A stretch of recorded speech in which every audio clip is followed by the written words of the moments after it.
আসসালামু আলাইকুম দর্শক মণ্ডলী, আশা করি সকলেই ভালো আছেন। হুজুর সাল্লাল্লাহু আলাইহি সাল্লামের জীবনের শেষ মুহূর্ত। মোহাম্মদ সাল্লাল্লাহু আলাইহি সাল্লাম এর জীবনের শেষ মুহূর্ত চলছে। হঠাৎ সেখানে একজন লোক এসে বললেন, সালাম, আমি কি ভিতরে আসতে পারি? ফাতিমা রাদিয়াল্লাহু তাআলা আনহু বললেন, দুঃখিত, আমার পিতা খুবই অসুস্থ। ফাতিমা রাদিয়াল্লাহু তাআলা আনহু দরজা বন্ধ করে রসুলের কাছে গেলেন।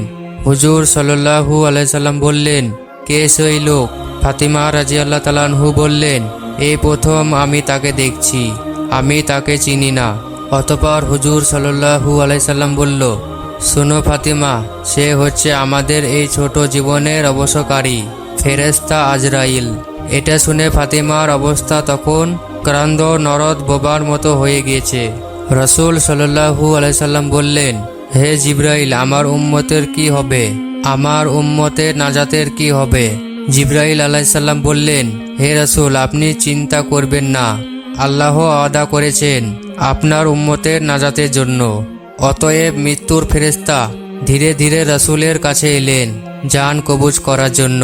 মালাকুল মওত আজরাইল আরও কাছে এসে ধীরে ধীরে রাসূলের জান কবুজ করতে থাকলেন। পাশে দাঁড়িয়ে থাকা জিবরাইল আলাইহিস সালামকে রসুল সাল্লাল্লাহু আলাইহি সাল্লাম বললেন, ও হে জিবরাইল, এটা কেমন বেদনাদায়ক জান কবুজ করা। অতএব এদিকে ফাতিমা রাদিয়াল্লাহু তাআলা আনহু তার চোখ বন্ধ করে ফেললেন।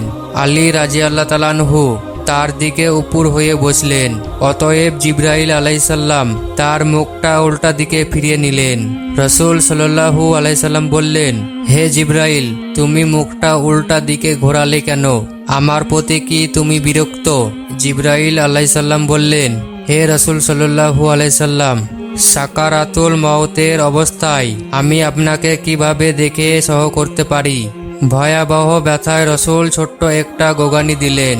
রসুল সাল্লাল্লাহু আলাইহি সাল্লাম বললেন, হে আল্লাহ, সাকারাতুল মওতটা জান কবুজের সময় যতই ভয়াবহ হোক সমস্যা নেই, আমাকে সকল ব্যথা দাও, আমি বরণ করব, কিন্তু আমার উম্মাহকে ব্যথা দিও না।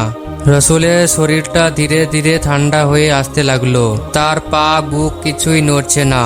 রসুলের চোখের পানির সাথে তার ঠোঁটটা কম্পিত ছিল। তিনি কিছু বলবেন মনে হয়। আলী রাদিয়াল্লাহু তাআলা আনহু তার কানটা রসুলের মুখের কাছে নিয়ে গেল। রসুল সাল্লাল্লাহু আলাইহি সাল্লাম বললেন, নামাজ কায়েম করো এবং তোমাদের মাঝে থাকা দুর্বলদের যত্ন নাও। অতএব রসুলের ঘরের বাইরে চলছে কান্নার আওয়াজ। সাহাবীরা একজন আরেকজনকে জড়িয়ে ধরে উচ্চ স্বরে কান্না করত। এদিকে রাদিয়াল্লাহু তাআলা আনহু আবার তার কানটা রসুলের মুখের কাছে ধরল। রসুল চোখ ভেজা অবস্থায় বলতে থাকলেন, ইয়া উম্মতি, ইয়া উম্মতি, ইয়া উম্মতি।